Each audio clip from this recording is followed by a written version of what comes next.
자, 이 이야기를 믿는 사람들은 어디까지 얘기했지? 까먹었어요.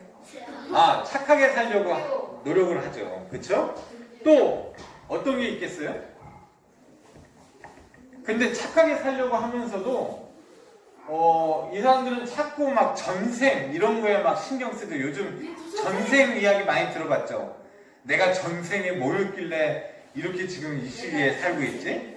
그쵸? 그리고 막 다음 생에 또 만나지 뭐, 막 이렇게 생각을 하고, 그리고 이 생에 좀 불만이 있으면 어떻게 해요? 확 죽어버리면 돼. 어차피 나는 또 태어날 거니까. 그쵸? 이 사람들은 자살을 용감하게 할 수도 있겠죠? 그쵸? 근데 이 재밌는 게, 이렇게 윤회설을 믿는 사람들이 하는 얘기 중에 하나가, 제일 죄를 많이 지은 사람이 그 다음에 뭘로 태어나냐? 여자로 태어난대. 여자로. 그래. 그러니까 이 사람들이 그렇게 생각하는 거예요. 왜냐하면은 이게 이제 불교가 우리나라에 전해진 게 막 이런 고려시대, 조선시대 이럴 때는 여자들의 생활이 별로 안 좋았어요.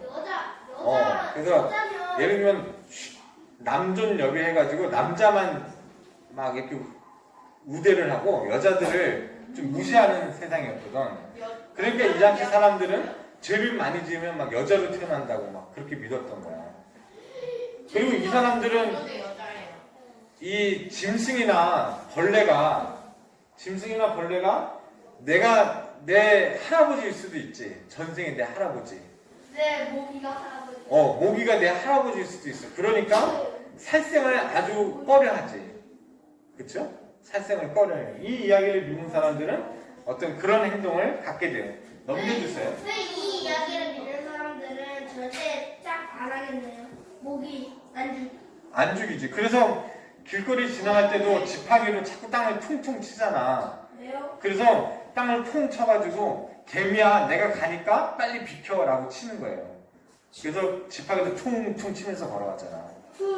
그런 이유가 있어요. 자, 이 이야기는 주로 서양 사람들이 믿는 거야. 올림푸스 산에 제우스 신이 살고 헤라 여신이 살고 막 이런 신들이 살아. 근데 이 이야기를 믿는 사람들은 제우스라고요, 제가? 신들이 굉장히 자기랑 비슷해. 질투도 하고 화도 내고 막 애도 낳아. 신들이 막 애도 낳아. 서로 애도 낳고 막 아내도 열어 두기도 하고 막 이렇게 믿는 사람들이야. 그래서 이 이야기를 믿는 사람들은 자기가 좋아하는 어떤 신들을 무서워하고 그 신들의 어떤 뜻을 막 따르게 돼요. 선생님 같은 경우에 이 이야기를 중고등학교 때 좋아했는데, 선생님 같은 경우에 이 이야기 중에 어떤 이야기가 있었냐면은 그 인간이 좀 잘 되려고 하면 신이 나와가지고 질투해가지고 그 사람 인생에 꼭 뭔가 안 좋은 일을 막 집어넣는 그런 신이 있어. 그러니까 선생님 같은 경우는 늘 어떻게 생각을 했냐면은 이제 그게 하나님한테도 전가가 돼가지고 하나님도 선생님이 잘 되는 꼴을 못 본다고 생각을 막 자꾸 마음에 드는 거야. 그래서 선생님이 막 일이 잘 되려 그러면 하나님이 또 방해하면 어떡하지? 막 그런 마음이 있어. 이거는 선생님이 이 신화를 너무 좋아하다 보니까 영향을 받아서 한참 막 그렇게 생각을 하고 행동을 했던 적이 있어요. 넘겨주세요. 자, 그러면 여러분은 어떤 이야기를 갖고 살아요? 여러분은? 프로이드의 꿈이야기가 뭐예요? 빅뱅이 뭐예요? 프로이드의 꿈 이야기. 선생님이 거기까지 얘기 안 했구나. 이 프로이드는 오래전에 이제 있었던 심리학자예요. 근데 심리학자인데 이 사람은 이제 진화론을 믿는 사람 중에 한 명이었는데 이 꿈 속에서 자기의 내면의 모든 잠재의식이 다 드러난다고 생각을 하는 거예요. 잠자다 보면 인간이 이렇게 우리가 활동하면서 생각하는 거는 어떤 내가 알고 있는 내 모든 전체 의식 중에 뭐 1%, 2%밖에 안 되고 나의 모든 의식은 나의 모든 의식은 내가 느끼지 못하는 저 뒤편에 있다고 생각하는 거예요. 그게 잠재의식이라고 얘기해요, 이 프로이드는. 그 잠재의식이 내가 잘 때 툭툭 튀어나오는 거야. 그래서 내 꿈속에서 내 잠재의식이 다 이렇게 정체를 밝혀지는 거야. 그래서 꿈을 해석을 하면 내가 진짜 어떤 사람인지 알 수 있다는 게 프로이드의 이론이에요. 재밌겠어요? 저는 그거 까봤어요. 내일 일어날 일을 많이 꿔봤어요. 그거는 프로이드의 생각하고는 달라요. 프로이드는 나의 잠재의식이 내가 자는 동안 내 의식이 무장해제가 되잖아. 그러니까 내가 자는 동안 내 잠재의식들이 이제 막 활동을 하는 거야. 그게 꿈에 나타나는 거예요. 그래서 내 꿈을 막 분석하면은 네 안에는 뭐 엄마에 대한 원망이 있구나. 막 네 안에는 뭐 억눌린 뭐가 있구나. 막 이런 걸 분석을 해가지고 그런 사람들을 치료하려고 많이 노력한 분이에요. 그래서 이 사람의 의도 자체는 나쁘지는 않았어요. 나쁘지는 않았는데 이 프로이드는 어떤 하나님을 인정하지 않고 인간의 어떤 그런 유물론 사관에서 인간이 그냥 그 뭐라 그럴까 잠재의식과 어떤 그냥 의식과의 어떤 그런 뭐라 그럴까 그런 조합으로만 인식을 하다 보니까 사람들이 이 프로이드를 굉장히 좋아했거든. 새로운 이론이니까.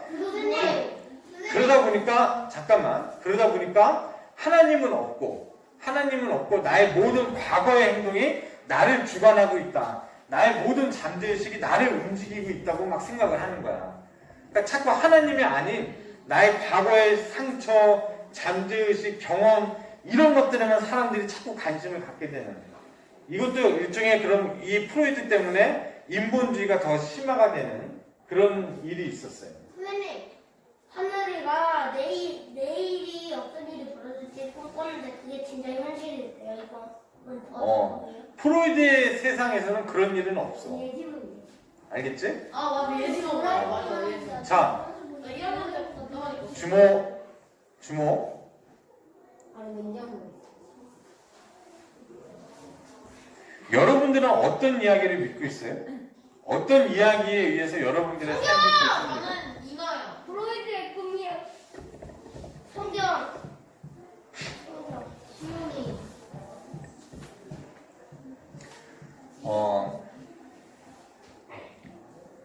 프로이드.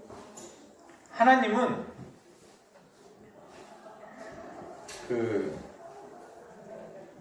우리에게 역사를 주셨죠. 그쵸? 역사를 주셨어요. 그래서 세상이 창조가 되었고 하나님의 세상을 아까 우리가 창세기 1장 1절에서 말한 것처럼 세상이 만들어졌잖아요. 누가 만들었어요?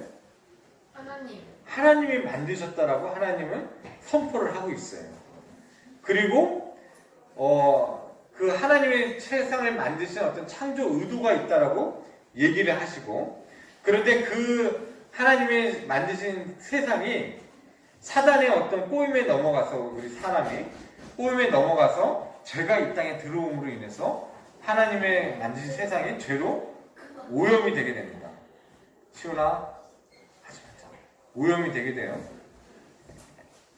시온이랑 동우랑 좀 떨어져 앉아.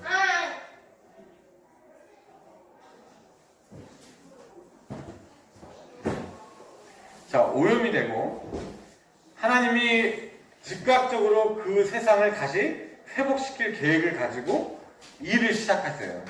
그리고 나서 예수님이 이 땅에 오셔서 그 죄와 사망의 권세를 깨뜨리시죠. 그리고 하나님은 예수님이 다시 이 땅에 이제 온전하게 임하실 거라는 재림을 말씀하고 계세요. 이 하나님의 이야기가 우리의 이야기가 되는 거예요. 그런데 이 이야기가 어디에 담겨 있어요? 이 이야기가 성경책에 담겨 있다는 거예요. 그래서 우리가 성경이 하나님의 이야기를 어떻게 풀어나가는지를 쭉 살펴보면 아까 우리가 맨 처음에 그림에서 그 해님 달린 그림을 봤죠? 그 그림에서 우리가 주인공이라면은 그 다음에 뭘 해야 되는지 아는 것처럼 우리가 하나님의 이야기를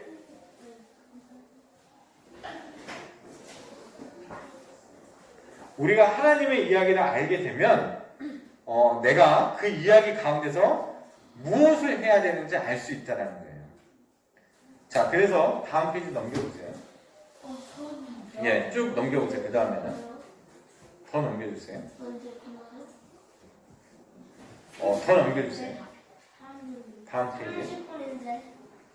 자, 그래서 우리가 하나님 그 성경을 이렇게 총 6막으로 한번 살펴볼 거예요. 한번 같이 읽어봅시다. 자, 1막 같이 한번 읽어볼게요. 시작. 하나님이 자신의 나라를 세우시다. 자, 다시 한번 같이 읽어볼게요. 시작. 하나님이 자신의 나라를 세우시다. 창조. 자, 2막 같이 한번 읽어볼게요. 반역이 일어나다. 타라.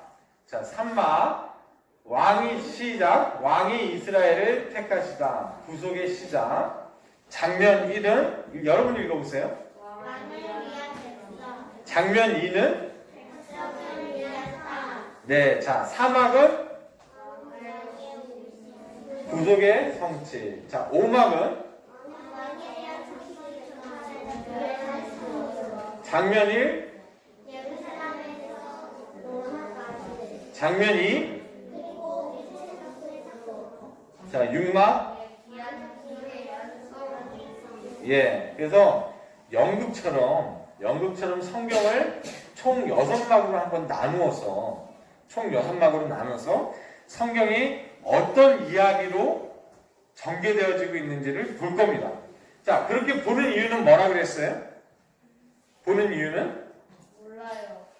자, 하나님이 어떤 의도로 성경을 쓰셨는지, 하나님의 스토리가 이야기가 뭔지를 이해하고 내가 그 중에 어디쯤 와 있는지를 보라는 거야. 모세는 여기에서 어디쯤 와 있었겠어요? 모세는?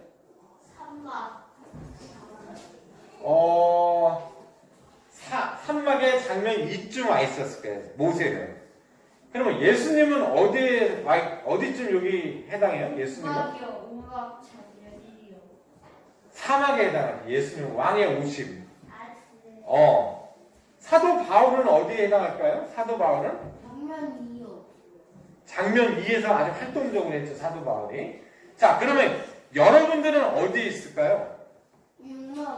6막에 있다는 거야. 자, 나중에 이제 6막도 우리가 더 잘 보겠지만. 그래서 지금 내가 어디에 있구나.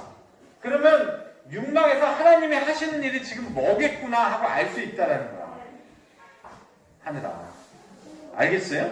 그러면 하나님이 하시는 일이 뭐면 내가 어떻게 삶을 살아야 되는지를 이해할 수 있을 거라는 얘기예요. 자, 넘겨주세요.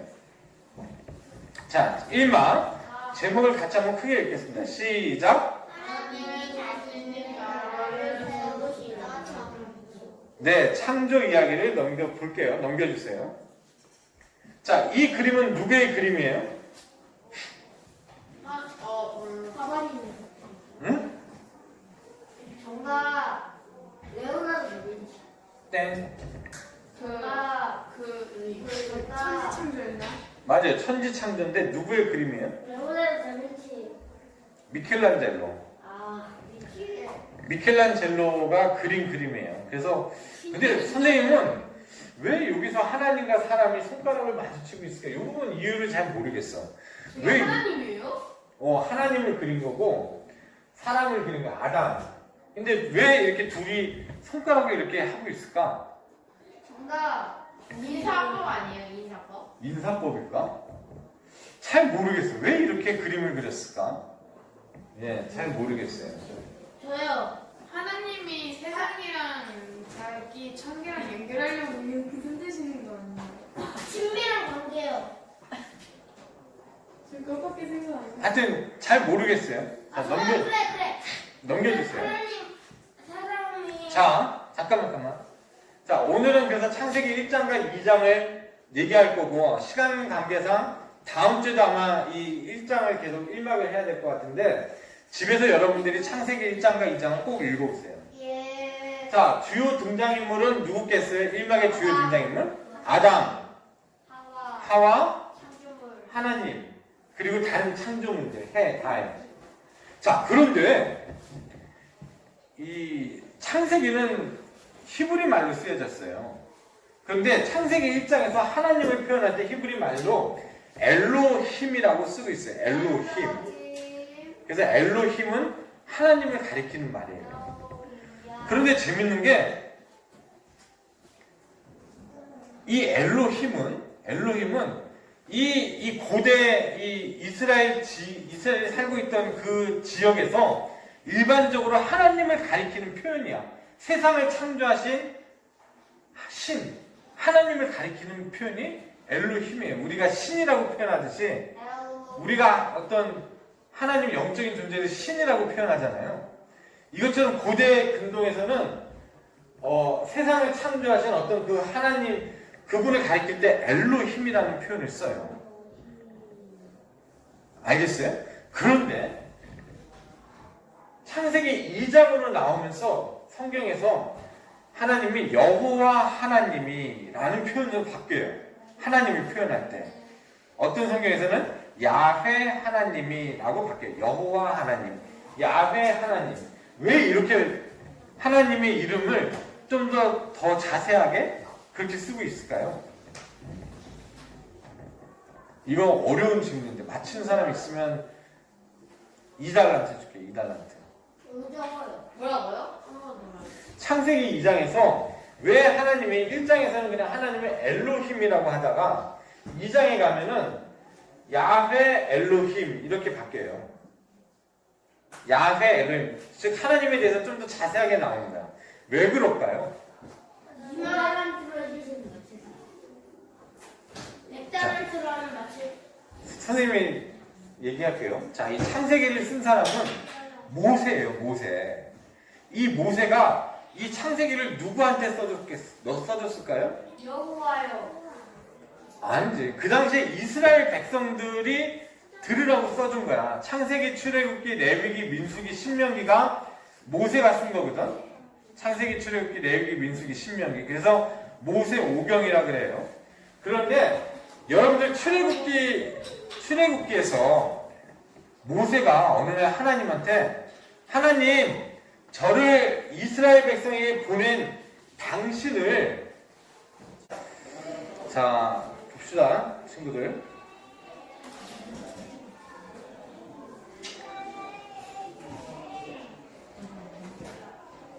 그 출애굽기에서 모세가 하나님께 물어봐요. 하나님, 이스라엘 백성이 당신의 이름이 뭐냐고 물어보면 제가 뭐라고 설명을 하죠? 그랬더니 하나님이 나는 스스로 있는 자다라고 얘기를 하세요. 그 스스로 있는 자의 이름이 뜻이 그게 야훼예요. 야훼. 스스로 있는 자라는 그런 표현이에요. 그러니까 이스라엘 백성이 자기들을 이집트에서, 애굽에서 이끌어낸 그 자기들의 하나님은 하나님의 이름을 뭘로 알고 있어요? 야훼요. 야훼로 알고 있어요. 그런데 지금 모세가 창세기 1장에서 이 세상을 창조하신 하나님의 엘로힘이라고 하고 그 하나님이 야훼 엘로힘이라고 말하는 것은 이스라엘 백성을 이끌어주신 그 하나님이 바로 세상을 창조하신 그 하나님이라고 설명을 해주고 있는 거예요. 이해가 가요? 예. 그래서 너희들을 이끌어낸, 즉 에집트로부터, 애굽으로부터 너희들을 강력한 힘으로 이끌어낸 그 하나님은 바로 세상을 창조하신 그 하나님이야 라고 설명을 하면서 지금 모세가 이야기를 하고 있다는 거예요. 다음 페이지 넘겨주세요. 자, 이 사진은 어떤 사진일까요? 자, 이거는 고대 이집트. 예, 이집트에 나오는 어떤 그 벽화에서 나온 건데, 이건 그 이집트 왕의 왕비예요. 왕비가 태양을 섬기는 그런 모습이에요. 그래서 이집트 사람들은 태양을 신으로 섬겼어요. 라요. 라라고. 자, 그리고 이집트 사람들은 이렇게 짐승을 또 신으로 섬겼는데, 이거는 표범인가 그래요. 표범. 표범을 이렇게 상징을 한 거예요. 어딜 봐서 표현이야? 사자인가? 사전 아닌 것 같아. 사람? 아니. 하여튼 그런데 자, 앞장으로 넘겨주세요. 앞장으로. 모양일걸요. 자, 보세요. 모양일. 이 창세기가 쓰여질 때 하나님이 의도를 갖고 쓰신 거예요. 자, 뭐냐면 봐봐요. 창세기에서 하나님이 내가 해와 달과 동물을 만들었다라고 얘기를 하고 있잖아요. 그럼 하나님이 지금 이 창세기를 읽는 이스라엘 사람들과 우리들에게 선포하는 게 뭐냐면은 너희들이 섬기고 있는 그 태양, 하리나 너희들이 섬기고 있는 그 태양, 그 사자, 표범 누가 만들었어? 내가 만들었어. 내가 진정한 신이고 이 얘네들은 다 내 창조물일 뿐이야 라고 설명을 하고 계시는 거예요. 그러니까 하나님은 아예 해라는 표현도 쓰지 않아. 어떤 표현을 썼어요? 태양. 그냥 큰 빛이 있으라. 광명체가 있으라. 작은 빛이 있으라. 광명체가 있으라. 하나님은 얼마나 철저하게 얘네들이 나의 창조물임을 창세기에서 선포하고 계시는 거예요.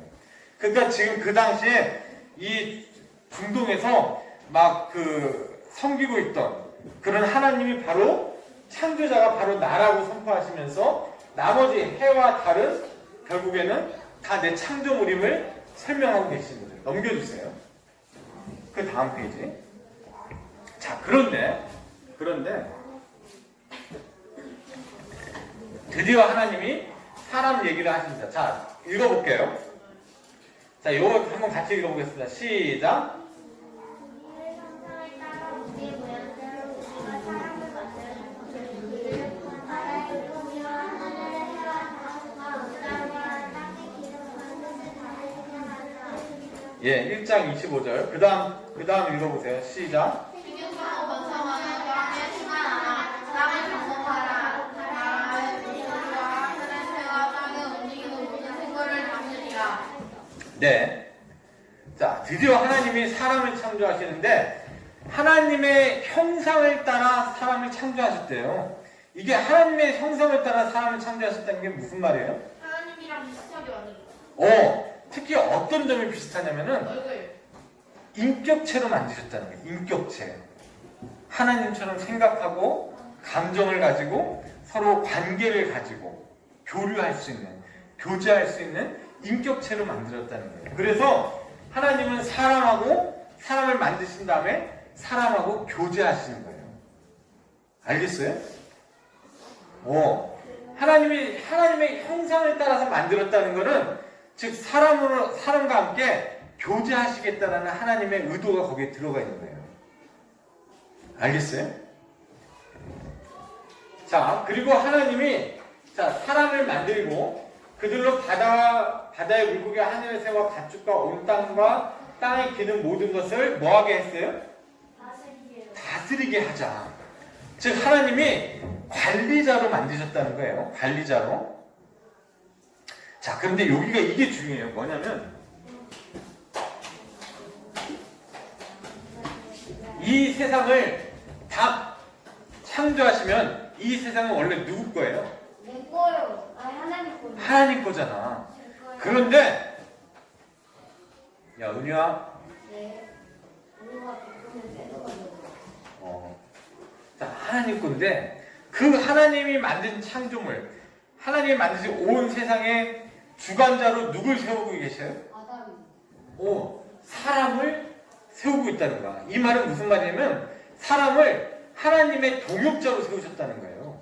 또는 사람을 하나님의 어떤 부왕이라 그럴까요? 예를 들면 이 당시에 그 창세기가 쓰여질 때 어떤 개념이 있냐면은 내가 예를 들면 일본을 점령을 했어. 선생님이 왕인데.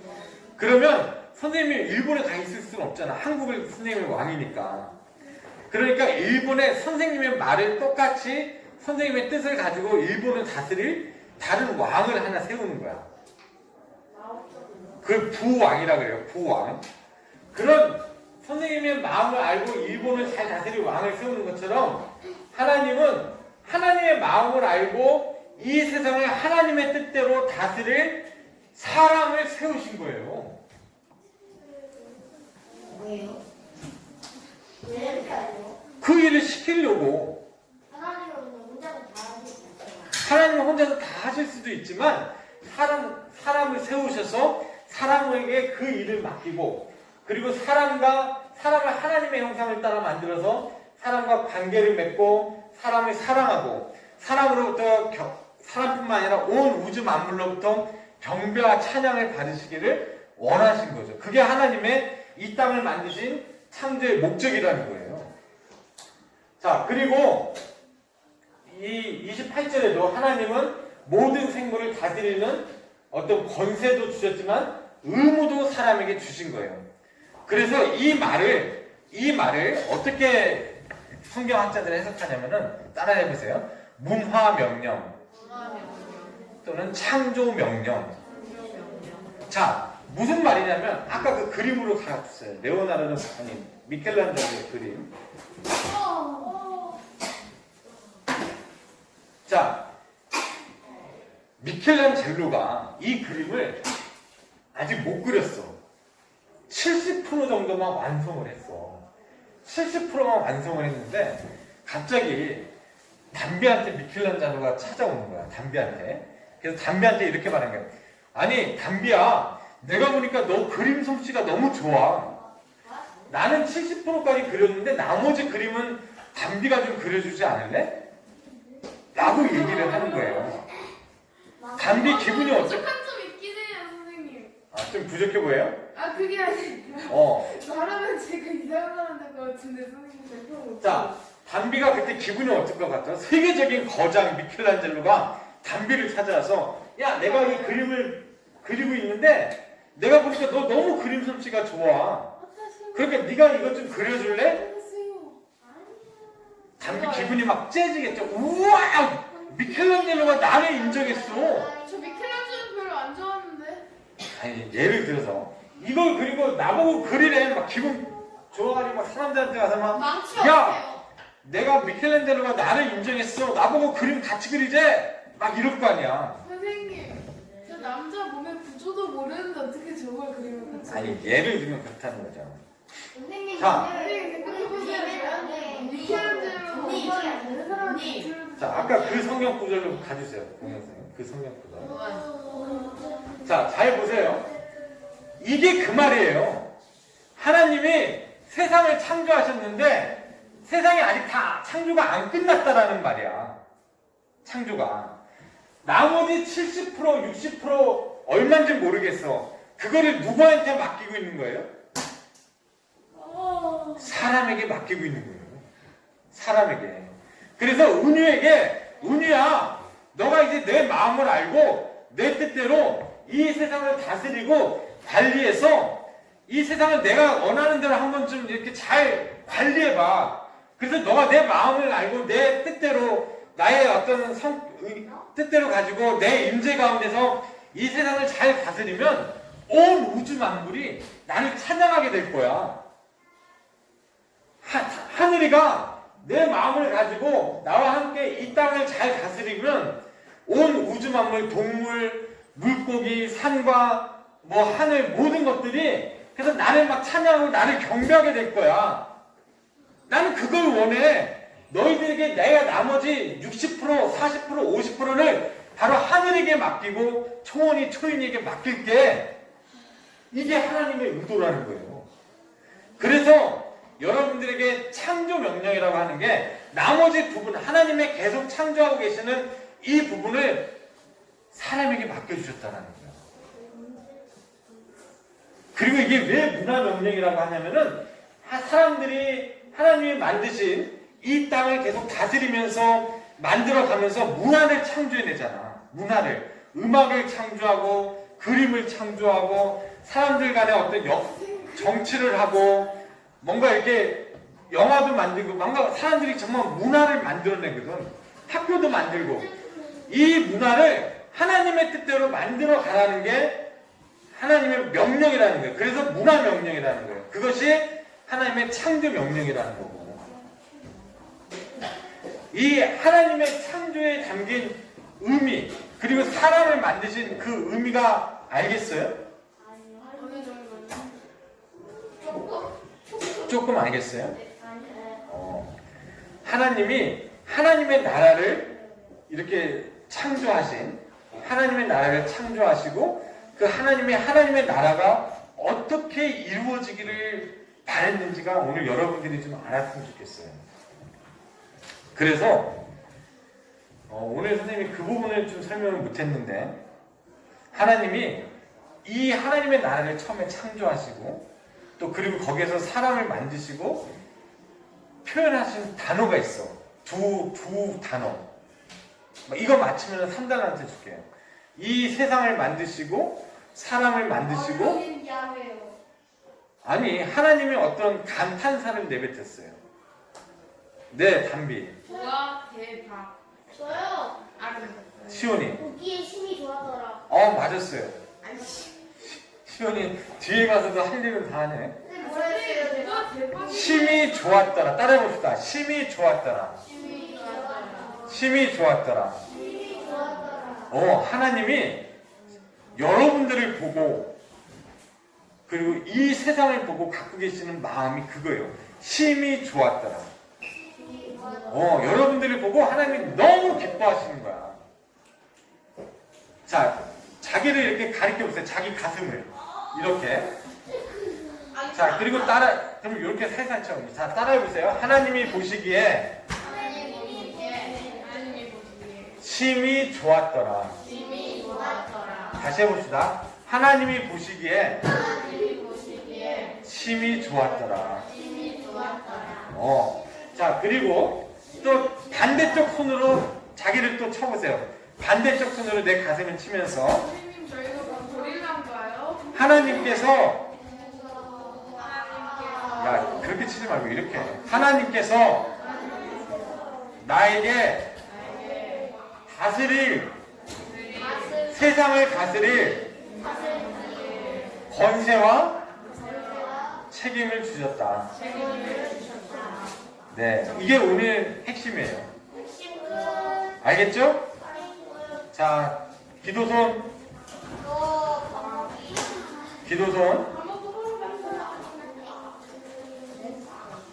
아직 기도손 안 하는 친구가 있네. 뭐야? 개인주의야. 자, 기도하겠습니다. 선생님이 기도를 안 했어요. 그래. 하나님께서 이 세상을 창조하시고 얼마나 기쁘셨는지, 그리고 하나님이 이 세상을 창조하시면서 가지고 계셨던 그 크신 계획을 오늘 저희가 나누었습니다. 주님, 이제 그 하나님의 그 크신 뜻이 온전히 다시 회복되기를 저희가 기도합니다. 하나님의 그 놀라우신 뜻이 저희를 통해서 이 땅에서 완전히 성취되어지기를 기도합니다. 아버지, 그것이 저희 초등부, 예수중교회 초등부 친구들에게 더 이해되어지게 하시고 우리 친구들의 삶 가운데서 온전히 성취되어지게 하주세요. 감사합니다. 예수님의 이름으로 기도합니다.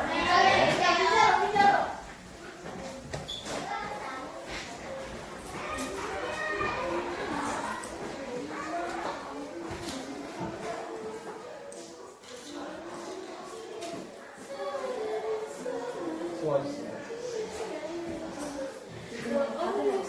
네,